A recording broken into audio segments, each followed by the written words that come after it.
ஆட்சித்தலைவர் கலெக்டர் அவர்களுக்கு நம்முடைய கிராம சார்பாக முதலில் வணக்கத்தையும் வாழ்த்துக்களையும் தெரிவித்துள்ளோம். இரண்டாவதாக உங்களை போன்ற பெண்மணி சரண்யா அவர்கள் IAS படிச்சுட்டு அவரும் அந்த அம்மாவும் அடிஷனல் கலெக்டராக நம்ம மாவட்டத்துக்கு வந்திருக்காங்க, நம்ம ஊருக்கு வந்திருக்காங்க. அவருக்கும் வாழ்த்துக்கள். நம்முடைய ஊராட்சி மன்ற தலைவர் தம்பி கருணாநிதி, முன்னாள் ஒன்றிய கவுன்சிலர் தம்பி சேகர், ஊராட்சி மன்றத்தினுடைய துணைத் தலைவர், வணக்கங்களும். நான் படித்தது இந்த கடைசி ரூம் தான் படித்தேன். 11ஆம் வகுப்பு இந்த ரூம், இந்த கிளாஸ் ரூம் தான் சார். அந்த ரூம் தான் இங்கே தான் இருந்தேன். இங்கே 9வது அந்த பக்கம் அந்த கட்டளை இடிச்சிட்டாங்க. 9வது 10வது அந்த பக்கம், இங்கே 11வது இங்கே தான் நான் படித்தது. இந்த பள்ளியில் படிச்சுட்டு இந்த பள்ளியில் நடக்கின்ற விழாவில் மாண்புமிகு தமிழ்நாட்டினுடைய முதலமைச்சர் தளபதி MK ஸ்டாலின் அவர்களும், விளையாட்டுத்துறை அமைச்சர் அண்ணன் உதயநிதி, தமிழ்நாட்டினுடைய துணை முதலமைச்சர் அண்ணன் உதயநிதி ஸ்டாலின் அவர்களுடைய அன்பால் ஆதரவால் தமிழ்நாட்டினுடைய தொழிலாளர் துறை அமைச்சராக பொறுப்பேற்று உங்கள்கிட்ட நான் இன்னும் பேசுகிற மற்ற மகிழ்ச்சி அடைகிறேன். வாழ்த்துக்கள், நன்றி. இந்த கிராமத்தில் என்னென்ன வேலை நடந்ததுன்னு ஊராட்சி மன்ற தலைவர்களும் ஞான சௌந்தரி அவர்களும், முத்துமணி அவர்களும், தம்பி சேகர் அவர்களும் எடுத்து சொன்னார்கள். ஒரே ஒரு சின்ன விஷயத்தை மட்டும் நான் ஞாபகத்துக்காக சொல்கிறேன், கலெக்டரும் தெரிஞ்சுக்கணும். ஒரு 28 வருஷத்துக்கு முன்னால் இந்த கழுதூர்லேருந்து மேலாதனூர்னு 5.3 கிலோமீட்டர் விவசாயத்துக்கு போகணுன்னா, வண்டியில் போகணுன்னா அங்கே ஒரு குட்டை இருக்குங்க. அந்த குட்டை பேர் ஆலரா குட்டைன்னு பேருங்க. யாரும் கோச்சிக்காதீங்க. பொம்பளை போனாலும் சேலையை தூக்கிட்டு நடந்து தான் போகணும், ஆம்பளை போனாலும் வேட்டி தூக்கிட்டு தான் சார் போகணும். என்ன குட்டை? அது ஆலரா குட்டை. அந்த மாதிரி ஊருங்க. அது முதல்ல மண்ணு கொட்டினது, அந்த குட்டையை தூத்துறது யாருன்னு உங்களுக்கு தெரியாது.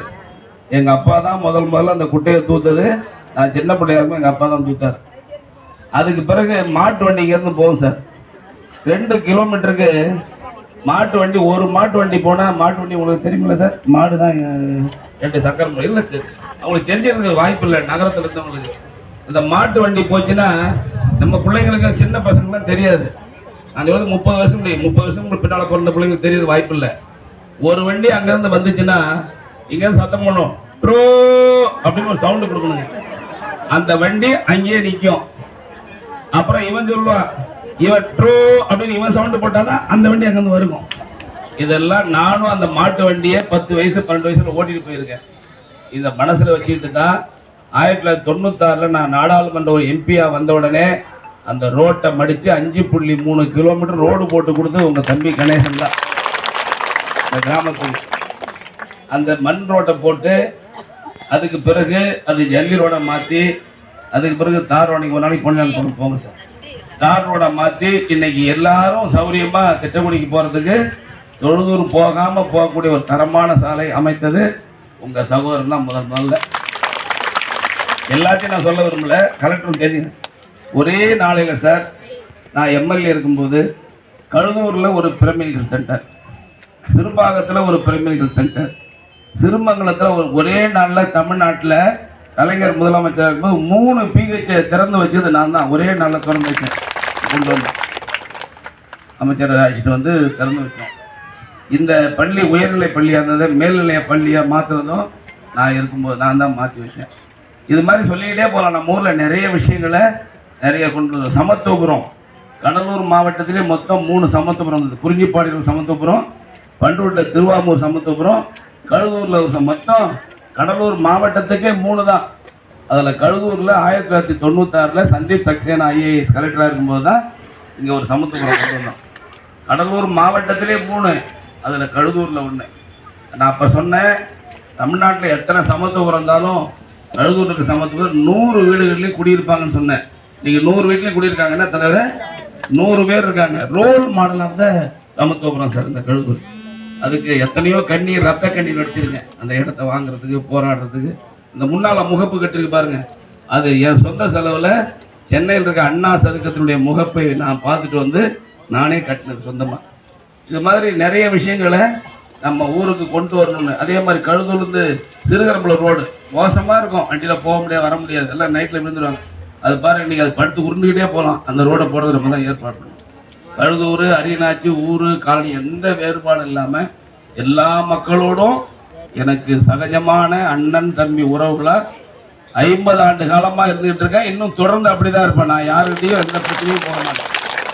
இது நம்ம ஊர் மட்டும் இல்லை, எல்லா கிராமங்கள்லையுமே. நான் போலீஸ் ஸ்டேஷனுக்கு போக மாட்டேன், கட்ட பஞ்சாயத்துக்கு போக மாட்டேன், சண்டைக்கு போக மாட்டேன். சண்டைக்கு வந்தாலும் ஏன்பா என்ற சண்டைக்கு வர நம்ம சமாதானம் போயின்னு சொல்லக்கூடிய மனநிலை உங்களுக்கு எல்லாத்துக்கும் தெரியும். அதனால தான் போன தேர்தலில் மட்டும் 1955 ஓட்டு கூடுதலாக போட்ட ஒரே ஒரு திட்டக்குடி தொகுதியில் எங்கள் ஊர் தான் சார் முதல் ஊர். அதனால நல்ல சிறப்பாக எல்லாரும் ஒற்றுமையாக இருக்கணும், நம்ம அன்பாக இருக்கணும், எல்லாரோட ஒற்றுமையாக இருக்கணும், சண்டை சச்சரவுலாம் இருக்கக்கூடாது. நம்ம கலெக்டர் சொன்ன மாதிரி நம்ம வீட்டு பிள்ளைங்களை நல்லா படிக்க வைக்கணும். மற்ற விஷயங்களை கற்றுக் கொடுக்கறத விட நம்ம பிள்ளைகளுக்கு அறிவை சொல்லி கொடுக்கணும், அன்பை சொல்லி கொடுக்கணும், பணிவை சொல்லி கொடுக்கணும், வாழ்க்கையில முன்னேறதுக்கான வழிவகைகள் பிள்ளைகளுக்கு சொல்லி கொடுக்கணும். அதுதான் நம்ம கற்றுக் கொடுக்க வேண்டிய மிகப்பெரிய சொத்தா இருக்கணும். நான் கேட்டுக்க விரும்புகிறேன். எல்லா மெஜாரிட்டி நிறைய வேலைகள் எல்லா ஊர்லேயும் தலைவரை வச்சுக்கிட்டு எல்லா வீடுகளுக்கும் நானே கழுதூர்ல வந்து தெரு தெருவா காலனியா இருக்கட்டும், ஒரு தெரு தெருவா வந்து இந்த ரோடெல்லாம் அகலப்படுத்தணும், இது இந்த சேர்த்து வச்சுக்க இடத்தெல்லாம் எடுக்கணும்னு சொன்ன போலாம் கொஞ்சம் வருத்தமாக தான் இருந்தது. முடிஞ்ச அளவு எடுத்துருக்குறோம். இன்னும் தம்பி கருணாநிதி அவர்கள் இன்னும் எந்தெந்த நம்ம ஊர் வந்து அமைச்சர் ஊராக இருந்து ஒரு தெரு மீண்டும் போகும்போது இதை செய்யலை அதை செய்யலை என்று சொல்லாமல் எல்லா பணிகளும் நிறைவேற்றி தர வேண்டும் என்று நான் கேட்டுக்கொள்ள விரும்புகிறேன். குறிப்பாக ஒரு வருத்தம் இருக்கிறார் செய்யணும்னு, என்ன செய்யாமல் இருக்குன்னா லைட்டு ஐமாஸ் லைட்டு போட்டிருக்கோம், சூரிய மின் சக்தி லைட்டு போட்டிருக்கோம். அது நம்ம பணம் இல்லைன்னா கூட வேற எம்பிங்கிட்டெல்லாம் வாங்கிட்டு வந்து லைட் போட்டிருக்கோம். நம்ம ஊருக்கும் போட்டிருக்கோம். 250 ஐமாஸ் லைட்டு திட்டக்குடி தொகுதியில் மட்டும்தான் போட்டிருக்கு, வேற எங்கேயும் போடல, வாங்கியாவது போட்டிருக்கோம். இன்னும் செய்ய வேண்டியதுன்னா காலையில் சுத்திகரிக்கப்பட்ட தண்ணீர் கிடைக்குதுன்னு நினைக்கிறேன் இருக்கு, ஆனால் ஊர் பகுதியில் இல்லாமல் இருக்கு. விரைவில் அது நம்ம கலெக்டர் அடிஷனல் கலெக்டர்னு சொல்லியிருக்கேன் சார். உங்கள்கிட்டையும் ஏற்கனவே சார் சொல்லிட்டு போயிருக்காரு. என்ன விஷயம்னா சார், இந்த தொகுதியில் கிட்டத்தட்ட மொத்தம் 101 ஊராட்சிகள் இருக்கு, 2 ஒரு நகராட்சி ஒரு பேரூராட்சி இருக்கு. சுமார் 150 கிராமங்களுக்கு மேல் இருக்கு. அதில் 50 கிராமங்களுக்கு மேல் உள்ள பொதுமக்கள் கொஞ்சம் எல்லா தம்பிகளும் கல்யாணம் பண்ணி 2-3 வருஷத்துக்கு செத்து போறான். கல்யாணம் ஆகாத முடியாத இறந்துடுறாங்க. என்ன காரணம்னா நிறைய கிராமங்கள்ல உப்பு தண்ணி அதை குடிச்சு டயலிஸ் பண்ணி காப்பாற்ற முடியாம நிறைய இறந்துடுறாங்க. கலெக்டர் சார் ஒரு சர்வே பண்ணீங்கன்னா கூட தெரியும், ஒரு ஆண்டுக்கு அதிகமான பேர் சாகக்கூடிய ஒரு தொகுதின்னா திட்டக்குடி தான் இருக்கும். திட்டக்குடி தொகுதியில 7000க்கு மேற்பட்ட மாற்றுத்திறனாளிகள் இருக்காங்க. கயிறு வராம, கால் வராம, மூக்கு கோணி போய், கண்ணு கொண்டு போய், வாய் வராம இருக்கான். என்ன காரணம்னா இந்த உப்பு தண்ணியை குடிச்சு தான் அவனுக்கு எல்லாம் கர்ப்பத்திலேயே பிறக்கும் போதே குழந்தைகள் ஊனமா பிறக்குது. அது காரணம் இவன் நம்முடைய பாவங்கள் கிடையாது. இந்த உப்பு தண்ணி சாப்பிட்றதுனால தான் அது உள்ள போய் அந்த குழந்தைகள் வளர்ச்சியில கர்ப்பப்பையிலே அந்த குழந்தைகள் அதாவது முகம் கோணலாகவும், கண்ணு கோணலாகவும், வாய் கோணலாகவும், கை கால் வராமல் போயிட்டு. அது நான் ஏற்கனவே பல முறை சொல்லியிருக்கேன். இந்த எம்எல்ஏ ஃபண்டில் கூட அந்த 3 கோடியை இந்த தொகுதிக்காக ஸ்பெஷலாக எல்லா ஊருக்கும் மினரல் வாட்டர், சுத்திகரிக்கப்பட்ட வாட்டர் கொடுத்துட்டா நிச்சயமாக அது ஸ்பெஷலாக நீங்கள் கவர்மெண்ட்டில் வாங்கி கொடுத்தீங்கன்னா ஒரு 3 கோடி ஒரு கிட்டத்தட்ட எல்லா கிராமங்களும் போட்டு கொடுத்தா கூட சரி பண்ணிடலாம். இல்லைன்னா என்ன செத்துக்கிட்டே இருக்காங்க சார். உண்மையில பெரிய பாவமாக இருக்குது. எல்லா ஊர்லையும் சொல்லி ஜனங்க பார்த்துட்டு மன்னிச்சுக்கிட்டே இருக்காங்க. அது நம்முடைய அது ரொம்ப கொடுமையை அனுபவிச்சு ரொம்ப தாங்க முடியாமல் இருக்காங்க. அதெல்லாம் 25 வயசு பையன் கல்யாணம் பண்ணி எல்லாம் நிறைய விதவைகள் இருக்காங்க. அதனால தான் நான் ஒரு கான்செப்ட் கொடுத்து நெய்வேலியிலேருந்து 2000 விதவைகளுக்கு தையல் மிஷின் வாங்கி கொடுத்து கூட அதுதான் காரணம். நான் சொல்லியிருக்கேன், இன்னும் 1 ஏக்கர் என் சொந்த நிலத்தை விற்றுட்டு ஒரு 3000 பேருக்கு தையல் மிஷின் வாங்கி கொடுக்கறதா முடிவு பண்ணியிருக்கேன். ஏன்னா அரசாங்கத்தில் பணம் நமக்கு கிடைக்கணும்னு அதுக்காக எதிர்பார்த்துட்டு இருக்க முடியாதுன்னு நானே செய்யறதா முடிவில் இருக்கேன். ஏன்னா உங்களுக்கு செய்யாமல் நான் வாழ்ந்து என்ன பண்ண போகிறேன் அப்படின்னு ஒரு மனதளவில் நான் தயாராக இருக்கேன். நம்முடைய மாவட்ட ஆட்சித்தலைவர்களும் இந்த சிஎஸ்ஆர் பண்ண வாங்கி விதவைகள் நிறையா இருக்காங்க சார். ஒரு ஊருக்கு 100 பேர் இருக்காங்க சார். அது கிட்டத்தட்ட இந்த தொகுதியில் மட்டும் 10,000 விதவைகள் இருக்காங்க திட்டம். அதுக்கு என்ன காரணம்னா சின்ன பிள்ளைங்களாம் கல்யாணம் பண்ணி நம்ம ஊரில் இருந்தாலும் இருக்காங்க. எல்லாம் சின்ன பசங்க 25 வயசு பையன் 30 வயசு பையன்லாம் நிறைய பேர் இறந்துட்டாங்க. இந்த ஊரில் இல்லை சார், நிறைய கிராமம். அதாவது வெள்ளாறு ஓடக்கூடிய அந்த ஆறு ஓடக்கூடிய பகுதிகளில் மட்டும் இந்த பாதிப்பு இருக்காது. அங்கே வாட்டர் லெவல் நல்லா இருக்கும். மற்ற கிராமங்கள் நல்லூர் ஒன்றியம், குறிப்பாக நல்லூர் ஒன்றியம், மங்களூர் ஒன்றியம், விருத்தாசனம் ஒன்றியத்துக்கு ஒரு பகுதி சார். மற்ற எங்கே இருக்காது. அண்ணா கிராமத்தில் ஆறு பக்கத்தில் கண்மணி ஆறு ஓடுது. நெய்வேலியில் அந்த பிரச்சனை இருக்காங்க சார். அதே மாதிரி குறிஞ்சிப்பாடில் பிரச்சனை இருக்குது. காட்டுமன்னார்ல வீராணா அந்த ஏரியா டெல்டா ஏரியா அங்கேயும் பிரச்சனை இருக்குது. மங்களூர், நல்லூர், விருத்தாசலம் தான் இன்றைய பிரச்சனை இருக்குது. அதுக்கு தங்கள் காலத்தை ஒரு நல்ல ஒரு முடிவை ஏற்படுத்த வேண்டும் என்று உங்கள் சார்பாக நான் அன்போடு கேட்டுக்கொள்ள விரும்புகிறேன். குறிப்பாக ஊர் பகுதியில் ஒரு விரைவாக உங்களுக்கு ஒரு ஆர்வம் ஆற்றோம், அதே மாதிரி அரியநாச்சியில் ஒரு ஆர்வம் ஆற்றோம் விரைவில் நான் விரைவாக ஏற்பாடு செய்து தருகிறேன் என்ற நேரத்தில் தெரிவித்துக் கொள்ள விரும்புகிறேன். அதே போல் இங்கே கழுதூர்லேருந்து கடலூருக்கு பஸ் விட்டுருக்கோம் சார். அதே மாதிரி உளுந்தூர்பேட்டிலேருந்து கடலூருக்கு பஸ் விட்டுருக்கோம். எல்லா இப்போ மெட்ராஸுக்கு தான் பஸ் விடல, அதாவது மெட்ராஸ் பூரா பஸ்ஸுங்க நம்ம 3 வயதில் போகுது. அதனால் இது பண்ணியிருக்கோம். தம்பி ஊராட்சி மன்ற தலைவர் பல்வேறு கோரிக்கை வச்சிருக்காரு. அதில் குறிப்பாக குடிநீருக்கு ஒரு கம்யூனிட்டி ஓப்பன் வெல் கேட்டிருக்காரு, திறந்த வெளி கிணறு ஒன்று. அதை நம்முடைய கலெக்டர் அவர்கள் உடனடியாக ஆவணம் செய்ய வேண்டும் என்று கேட்டுக்கோமா. இருங்க 2 நிமிஷம் முடிக்கலாம். ஏற்பாடு செய்ய வேண்டும் என்று கேட்டுக்கொள்கிறேன். அதே போல் அரிநாச்சியில் ஒரு இது கட்டியாச்சு, கல்யாண மண்டபம். இந்த கழுதூர்லையும் கட்டணும்ல, அதனால் கழுதூரில் ஒரு சமுதாய கூடம் கட்டுவதற்கு நாங்கள் 1/3 பணம் கட்டிடுறோம் சார்.